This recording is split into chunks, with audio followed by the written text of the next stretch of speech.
Hello, everybody. Welcome to the first edition of the new Murk Sports Podcast. It's not Mochi Yaps anymore for anyone who remembers that. I'm terribly sorry. We also have a tiny bit of a scuff set up this week, and we're missing some members. But hey, we're here. We're here to yap. Uh, Pretty much it's going to go just about the same way as last time. We're going to yap about the standings. We're going to yap about predictions, maybe we're just gonna talk. And if I'm sure if Ghost was here, he'd probably say that I'm probably going to shit talk too. But that's just me. Anyways, I'd like to introduce one of my co-hosts, Coin Flip. Most of y'all probably recognize him. Rat Tax top laner, the GOAT. Uh, Pretty much unmatched, in my opinion. But hey, that's just my opinion. I scrim that team too much, so if you want to say some words about yourself, go ahead. Yes, I'm not just the top laner for Rat Tactics. I'm also the owner of Rat Tactics, Sure. and this is our second season participating in leagues. We've only ever really been a Merc. I have a team style right now, but we all know the real competitions here in Merc Academy. As someone So who has spent many years in style, that's a very true statement. Oh man. yeah, looking forward to talking about this with some different people this time. Yeah, for those that do know from last season, it's probably going to be the same chill vibe here. Don't get us confused with other podcasts that are being run in unofficial content. We kind of just vibe on here. We also try to keep it somewhat professional. I mean, there's been some banter in the podcast before. I'm not even going to lie. There is some banter that happens in the podcast, but as it end, we're all here to enjoy games. We're all here to just kind of yap about what we notice, especially because a lot of our predictions have gone way south after the start of the season, seeing some of these newer teams here. And speaking of which, yeah, the standings are very different from how most people would have seen it at the start of the season. Ah, Yeah, there's been a lot of I wouldn't necessarily say upsets because it is IBSG and nothing really is an upset. Because like there's not a whole lot of knowledge about everyone going into these leagues. Like there's a lot of roster changes from the previous season, but yeah, there's a lot of matches that the majority of people who thought a certain team would win did not happen. So I wouldn't necessarily say an upset, but it was the favorite did not win those games. yeah, I'm pretty inclined to agree. I think the one that's probably been the talk most lately is especially White Lotus. They kind of broke up their super team. I'm gonna call it a super team because I think that team was very strong last season. They kind of broke them up, spread them out across a couple of rosters. And I think right now, personally, just because I know the org very well, I came from the org for a short time, but I know enough to just be like they're probably just getting used to their new rosters, especially when a lot of these rosters are, I want to call them refugees. I always call them refugees, but they kind of combined it with another old org, so everyone's kind of getting used to each other's personalities. I think as I like to say very often, I think those teams are going to scale later into the season. I think once they get comfortable, White Lotus has a very strong coaching staff, and I think once that those gears get growing for that org specifically, I think things are going to be a lot better for them. Um, I think the other really big kind of transition was kind of the splitting up of two orgs. Uh, Jolly Rogers and Rat Tactics, your org, both got a second team coming in, and um, these second teams are some are holding up to expectations, some are not. It is what it is, but we're seeing more teams from already established orgs kind of splitting up and making more teams, which is honestly great. It means we now can see more action from an org, especially some of these more hype orgs like Rat Tactics. Rat Tactics is a pretty celebrated org in Murk Academy, I'd say. Um, but now we're also seeing some entirely new orgs come in and just take the show over. All in Esports Dynasty has kind of got off to a really strong start this season. Coachless Tyranny's holding up pretty well. And these are a couple of the teams that we had at the beginning of the season where we don't really know enough about the org. There's some familiar faces coming in, like for anyone that knows Decoy, everybody knows Decoy in Amateur League. He's been around for a very long time. But then there's like a bunch of other players that we don't know about. And now we're kind of seeing, after the out of division play, kind of how these teams are going to sit in their conferences a lot more. Yeah, going forward, the West looks super strong. There's going to be a lot of hard competition. The East coming out of the gate a bit rocky. The competition's still going to be there though, because there is a lot of. It might not be as good as the West's competition necessarily, but it still should be good competition regardless. A lot of these teams have room to grow throughout the season. And I think we'll get to the point where I think every game should be pretty competitive. Yeah, I agree. Based off what I personally know, I know there's a lot of roster shakeups happening on the east side, so that could contribute to some. But overall, the West looks pretty strong. I won't lie. The West is looking like they're probably going to have a very volatile season, and it'll be interesting to see what playoffs are going to look like, because we're going into divisional conference play. We're not going to see East versus West until playoffs again, and I'm kind of like excited to see how these playoffs are going to land, because East is obviously, we're going to have, I think it's a 12-week schedule. I'm going to have to double check. Yeah, 13. There's going to be 13 weeks for. Sorry, math is very hard apparently. There's going to be 11 more weeks for East to catch up and get more comfortable with their newer rosters to prepare for playoffs. Yeah, so like I think a few teams in the West that have had rough starts, like Mert Gulag being 0-2 and AG Raprambe being 0-2. AG Raprambe is really surprising because I think with that, the majority of that roster stuck together from last season, only one player changing. I figured they would come in and come out swinging, but being 1-4 currently in games and 0-2, it's going to be a tough hill to climb throughout the league of their division. And then Mert Gulag, who I predicted would be a big time championship contender, started 0-2 after a 80 carry change that happened suddenly before the season. I think it really shook up their play style, and they're kind of feeling the pressure because of it. Yeah, yeah. As someone who was on that roster, say sorry. God damn it. Raking out right before the season started, kind of shafted about, I'd say, a month and a half's worth of scrims and working together and actually playing together kind of just went out the window, which is pretty detrimental to any team. Does not matter what team you are. Yeah, like it's just kind of it's just rough to start the season and having to make changes right out of the gate. Because a lot of these teams, like I don't necessarily, I don't know a lot about everyone, but the teams that I have experience with, like I don't think there's a single team that didn't go through a single roster change from last season. And it's just a matter of how fast can you adjust to your new teammates on your roster and see how far that'll take you.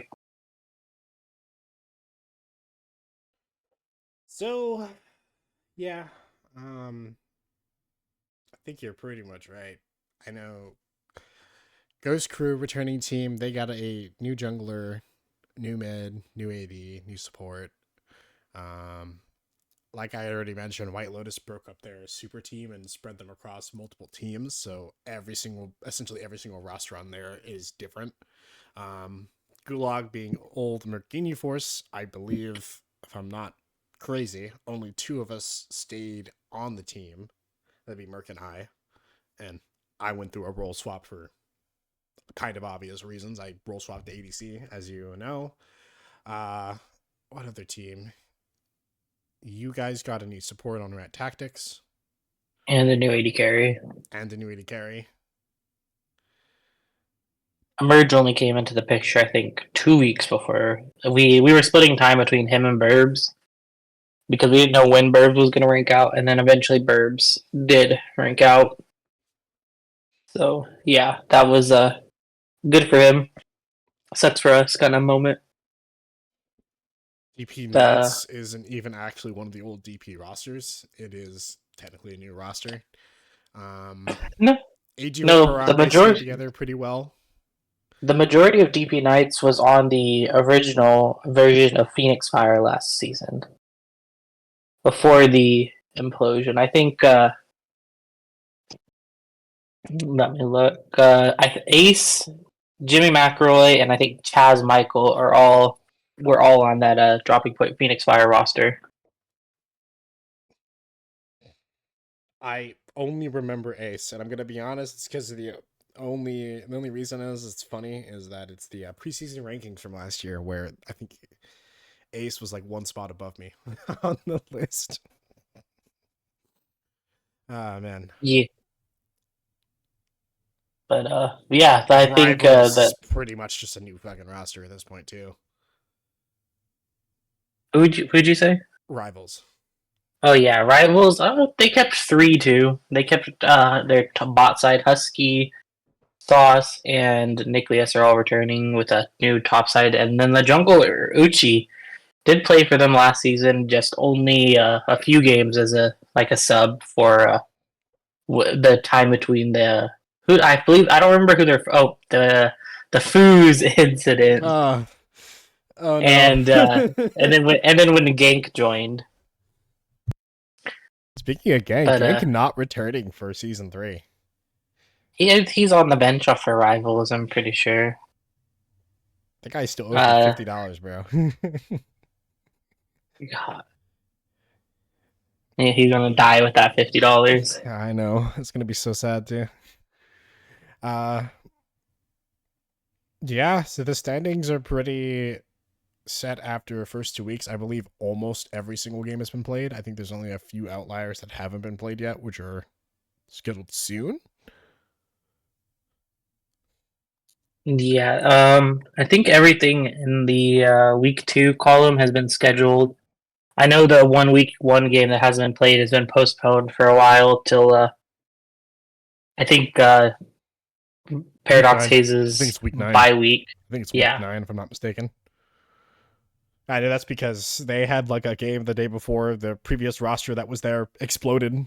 That team left and we got a replacement, and I believe Paradox Hate's captain didn't want to go into a game where they have to re-prep the new opponents.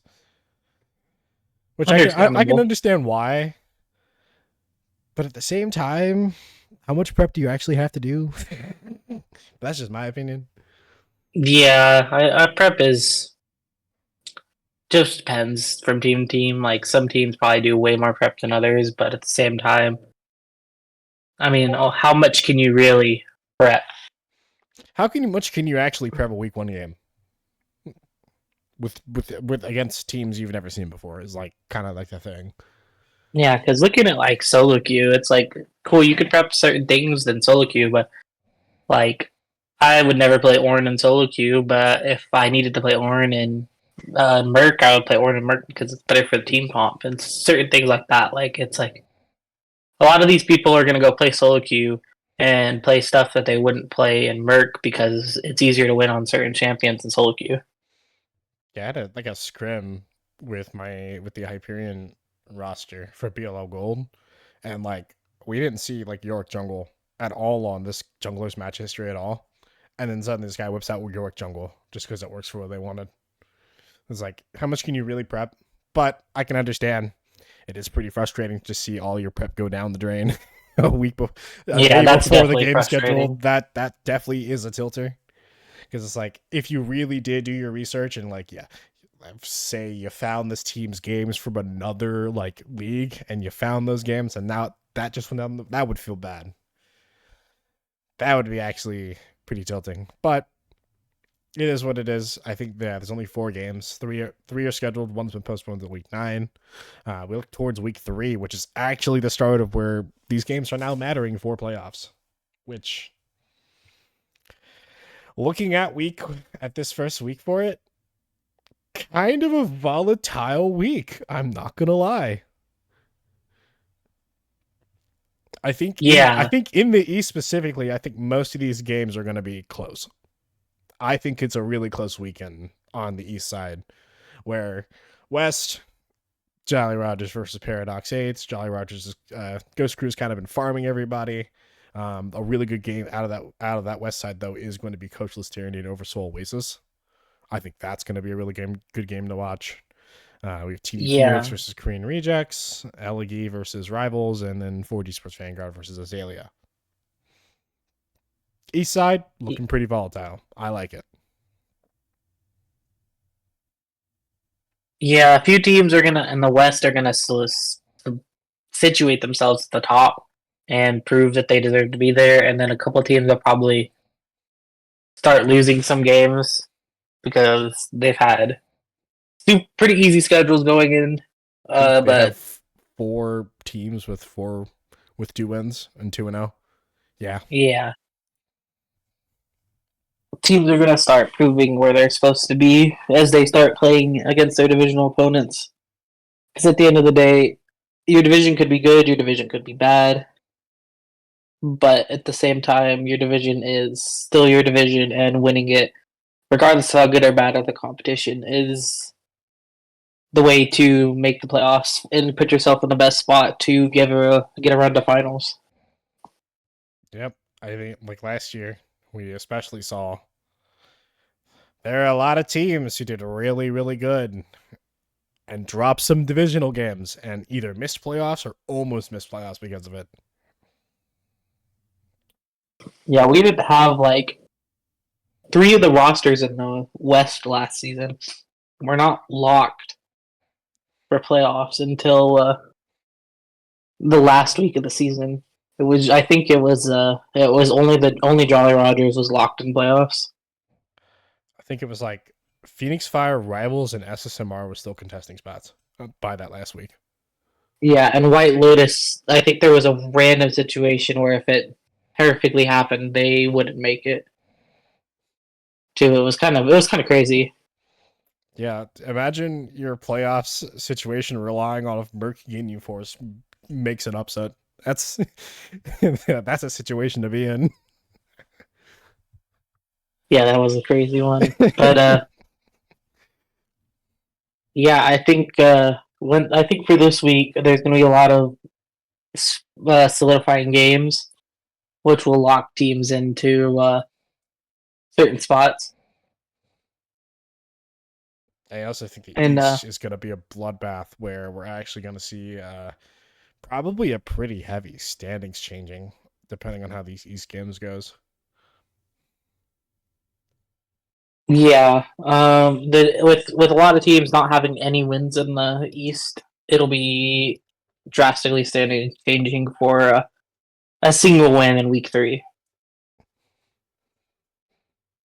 I'm excited. I'm ready. All right, I think we can move on to our power rankings if you want to talk about yours first. My power rankings first. All right. So I'm just gonna prep this by saying that power rankings made by each individual person is of their own opinion, and we've all experienced very different things in scrims. Yes. uh so here we got my power rankings. In the S tier, kind of not a surprise to most people. Jolly Riders Goes Crew. Uh Dominant roster. Like, even though there's only one returning member from their winning roster last year, they picked up nothing but powerhouses again for this year. Like, whoever's doing the recruiting over there at Jolly Rogers, like, give that guy a raise. He found some really hard hitters for the season. I think particularly their top side is really good. I like Nascos has always been a menace. Like that guy's pretty much you permaban is protected, or if you let it through, you don't get to play. Your top laner doesn't get to play. DP Fifi, pretty known and notorious jungler top laner. He requires permabans the entire time. I forgot how to pronounce the name of their mid laner, and I feel bad if I've mispronounced this, so I'm gonna go look first. I believe it's Grayson. I think it's Crayson too. I just want to look at this name and make sure I'm gonna say it correctly. Because I know I was saying Kraken when we were casting their game, and I got told that it was not Kraken by chat. Grayson, pretty strong mid laner. Really does round out the support for this roster pretty well. And then they have a pretty solid bot lane. I mean, I've gone against it. I would say it's a solid bot lane. Like, of course, more can probably be desired from it. However, it does its job really well with this roster. Super good team. Shouldn't surprise anyone. Returning champions. They rebuilt their roster with pretty much just really good, solid players. The next one being All In Esports Dynasty. So far, proving themselves. I personally haven't watched any of their games yet. But from what I've heard, they're a pretty solid roster. I do know Decoy. I've known Decoy for a while. Usually been a pretty solid player, despite what some of my former teammates would want to say. But hey, that's just because I came from a very, very funny org with him. No surprise, they're sitting in S as well. They're also another 4-0 team in the West, and I believe that they probably will stay at the top, which is why I have them up in S with Jolly Rogers. I think the week that they play, that is going to just be by far the game of the week we need to look forward to. I'm going to go see if I can find it real quick. Man. Did they really play late into the season? I had to wait this long for a really solid match that will decide top 2 seeds probably. Man. I have to double check when they play. I'm looking right now. They play week 13. Wow. We gotta wait the entire season. Okay. To be fair, we had to wait the entire season for the Stanos Jolly Rogers matchup last year. That's which true. is which is roughly what I'm getting from these two teams. Yeah, I think it's gonna be a similar thing. On to our A tier. Coach's Tyranny, Rat Tactics, and DP Knights, I think, are kind of all in the same general area. Coach's Tyranny coming out, proving that they can back up their smack talk with gameplay. I think that's pretty good consensus, right? Like, I'm not going crazy saying this. No, I agree. I think they came out and they only dropped a game, and I don't think the game was necessarily that of a much of a crime to drop. So yeah, like I think they've proven that they're really solid and deserve to be where they're at. Rat Tactics next. I talked about this a little bit with you already. I think your org's probably going to scale. You kept 3 of your core. You kept your core top side, which has always been a really good top side. Pizanski scares me sometimes. And I think once your bot lane gets settled in, you guys will have no issues for the season. Pretty straightforward. Rat Tactics has always been a pretty good org. DP Knights right behind it, as DP Knights is coming out and showing us that we should have paid a little more attention, because I think some of us had them ranked pretty low in preseason, but they quickly changed that. They turned that around pretty quickly. Yeah, they haven't played their week 2 weeks, so they're still only the 1-0. But I think they play Oversoul Oasis, which is going to be a pretty solid game, which will let us know more. But for right now, I think the A tier is a pretty good place to keep them, because they did 2-0 White Lotus Azalea, which most people had as the best of the White Lotus bundle that is in the league. The next kind of grouping, kind of have these 4 teams kind of close together. I still think they're A tier and above the rest, regardless of whatever rough weeks they might have had. Oversoul Oasis, TPO Detox, GD Phoenix, and White Lotus Azalea. I actually scrimmed Oversoul Oasis, so I got a pretty good look at this roster too. Pretty solid from what I've seen so far. Detox, I watched their game yesterday. They looked really solid. I think they were probably a really good replacement team coming in after Renegades unfortunately disbanded. Yeah, I watched their game. I think we both watched the games. Their draft felt in game 2 super meh, in my opinion. I don't think that was necessarily a player thing. I just think it was a like I don't like Smolder and IVSG, and I could talk about this for hours, but I think it is super dependent on hitting your stacks early in the game, and if you're not stacking your champion by like 22 minutes to 25 minutes, I think you're by that point you're just getting wallet diffed in every fight, regardless of the smolder damage. You know. Yeah, that's kind of how I So feel I'm about the not. other two. Yeah, I feel like if you're not hitting stacks between 22 and 25 minutes, he's just not. It's not worth picking. It's better to have a 2-item Jinx than a 2-item Smolder if he's not hitting stacks at that point. Phoenix has had a really good showing so far. Um, I think I'm almost convinced that this is the same TD org from Style.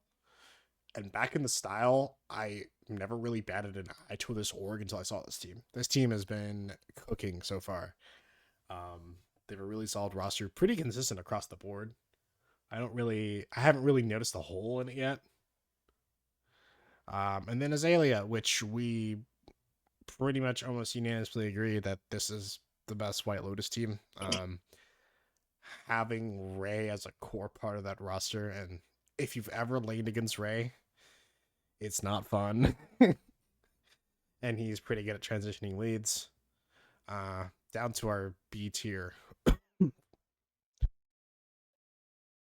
Sorry, had a cough. 4G Sports Vanguard. This is a pretty awkward team to look at. And while they didn't have probably the world's greatest start, they never looked bad in their losses either. I would agree with that. I didn't necessarily. I watched the. No, I didn't watch the Colorado Keg Killers Forge series, but I feel like it was like super up in the air who would win all 3 of those games. So yeah, Forges looked not impressive, but not bad. Yeah, that's kind of where I'm at with that team. Calypso Calamity.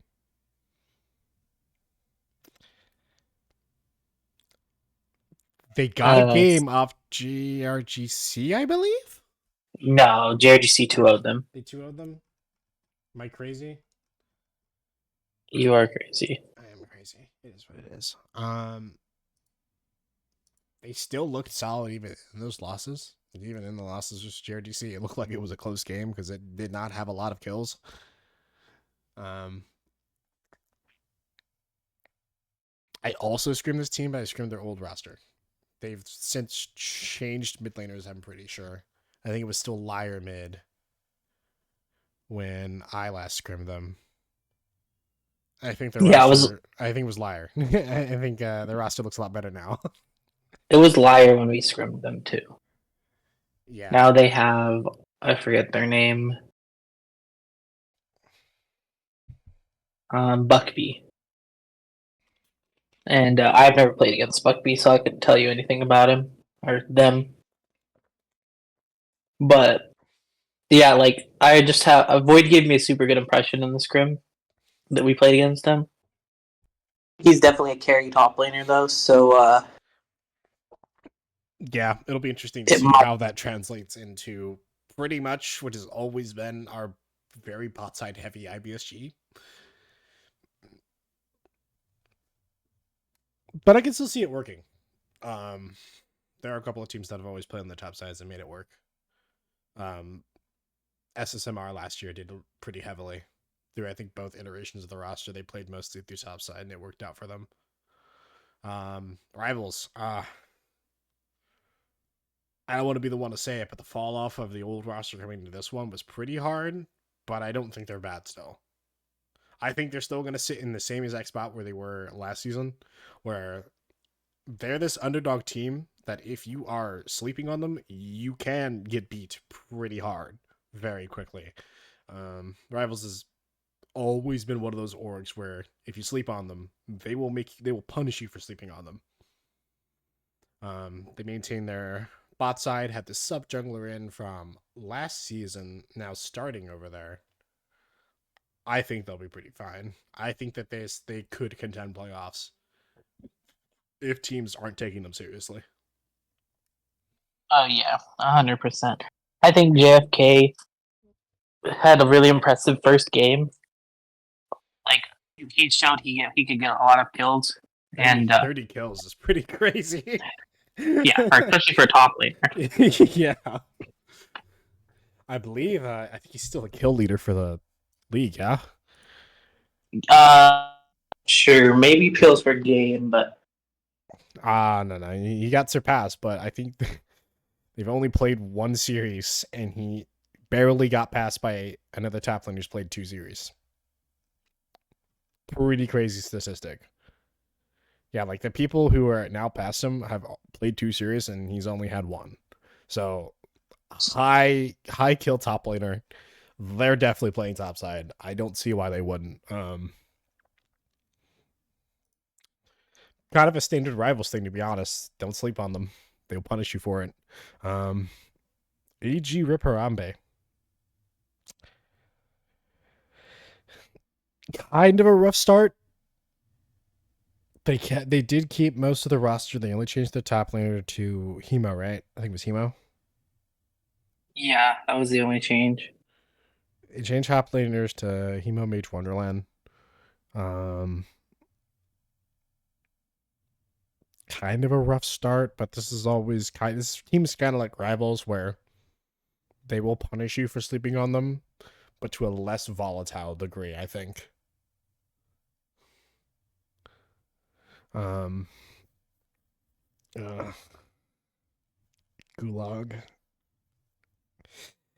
But I gotta yap about this.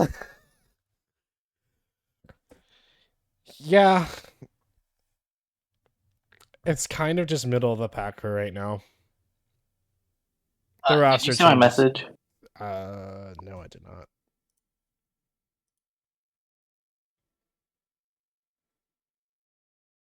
Gotcha. I'll finish this up. It shouldn't be very long. I just gotta step away for a second. You are chilling. All right, Gulag. Roster changes preseason kind of suck. It kind of is what it is. It's still overall pretty solid roster, as long as things start to fall into place with more playtime. I think that this roster can be very good. Obviously, it's the roster I'm on. I'm gonna be a little biased, but even then, scrim with them. We do really great in scrims. Just about translating it to games. It'll happen eventually. Going down to C and D tier, these are kind of teams where I've either don't have a great idea, or if scrims haven't really shown me much to be desired, scrims and games haven't shown me much to be desired from them. Kind of scrimmed a lot of these teams on one team or another. I'm on 2 teams, and yeah, they either left a lot left to be desired or haven't exactly proven themselves very hard in a match yet. Some of these logos are also just really hard to figure out too. I think pretty much this will be my tier list. I think it's fine for right now for what it is. Obviously, as more games happen, the season goes on, I'm going to be able to see some more of these teams, see a little more how solid and fleshed out they are.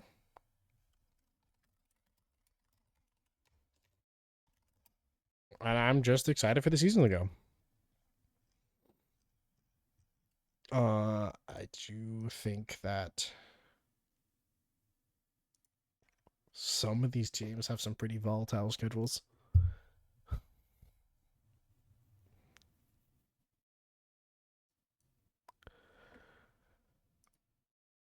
But I think it'll be all right.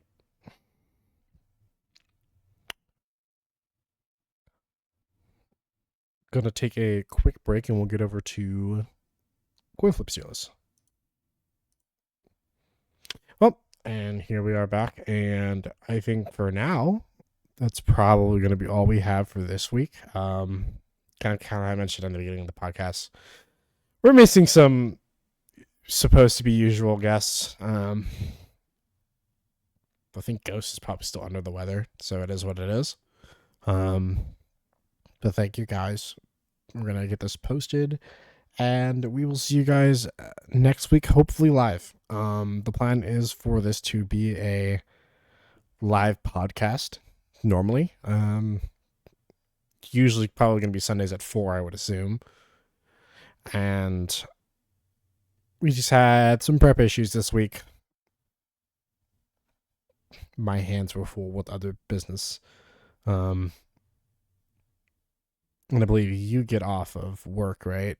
Around this time. So we're a little busy this week. However, we're planning to have this live for every week. Try to keep it going. And I think we'll be signing off. Yeah, we'll see you guys next time. And Emerald will be starting too, and there will be a section for them. So stay tuned.